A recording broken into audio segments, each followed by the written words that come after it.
आणि सातारा विधानसभा मतदारसंघाच्या निवडणुकीच्या निमित्त आज मी माझा अर्ज दाखल केलेला आहे. मला वाटतं मी माझे नेते स्वर्गीय अनिल भाऊ यांचा समवेत गेले 30 ते 32 वर्ष मला वाटतं या राजकारणामध्ये आणि समाजकारणामध्ये काम करत आहे.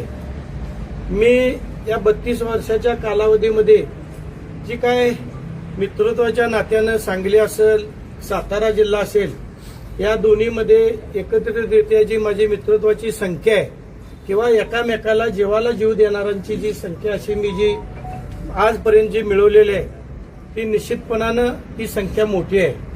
आणि मला वाटतं मी या सगळ्या ज्या मतदारसंघातल्या या आपल्या सांगली आणि सातारा या मतदारसंघातल्या 2 जिल्ह्यातल्या सगळ्या कार्यकर्ते असतील, सगळे नगरसेवक असतील, सगळे जिल्हा परिषदचे सदस्य असतील, या सगळ्याच्या मागणी खातीर मी माझ्या पक्षाकडे उमेदवारी अर्ज मागणी केला.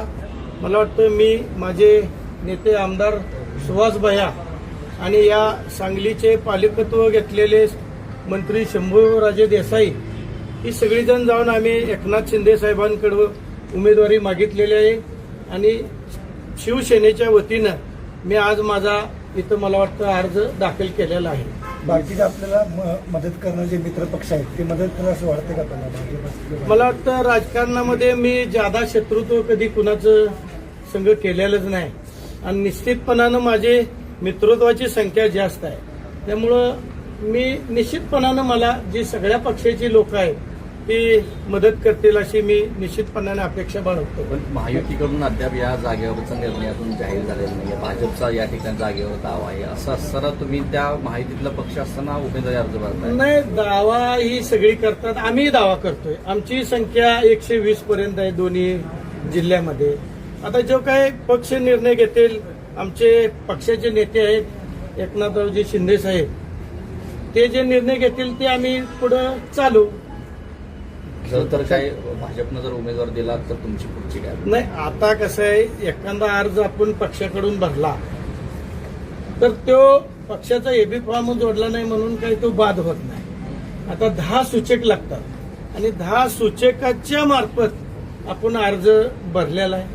मित्रत्वाची संख्या वाढली तर तो पुढच्या पुढे विषय आहे. शेवटपर्यंत आपण अर्ज ठेवणार नाही, अर्ज हा भरला ही ठेवण्यासाठीच भरलेला आहे. पण जुळण्या कशा असतात त्या जुळण्यावरती अर्ज ठेवायचा का नाही ते पुढे गणित असतात.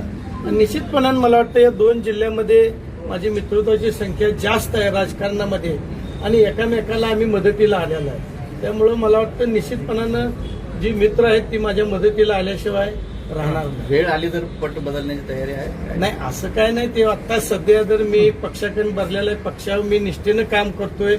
मला वाटतं आमचे नेते सुहास भैया असतील, या मतदारसंघाचे ज्यांनी पालकत्व घेतले शंभूराजे असतील, आम्ही एकत्रच बसून एकनाथजी शिंदे साहेबांना आम्ही बोललेलो आहे की हा मतदारसंघ आपल्याला घ्यावा, जेणेकरून मित्रत्वाची संख्या आपल्या शिवसेनेकडे जास्त आहे. त्यामुळं संख्याबळ गाठू शकतो आपण हे त्यांना आम्ही पटवून सांगितलेलं आहे.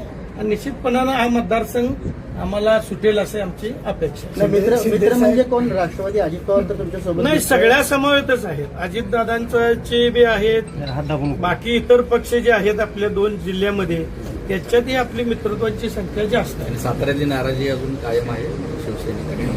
आता तो विषय वरच्या लेव्हलला बसून होईल. शिवसेनेत नाराजी आहे, राष्ट्रवादीत आहे, पण वरची लेव्हलला काय निर्णय होईल त्या निर्णयाला बांधील राहून आपण पुढं काम करू. आपल्यासाठी एकनाथ शिंदे साहेब अमित शहाना भेटत असेल?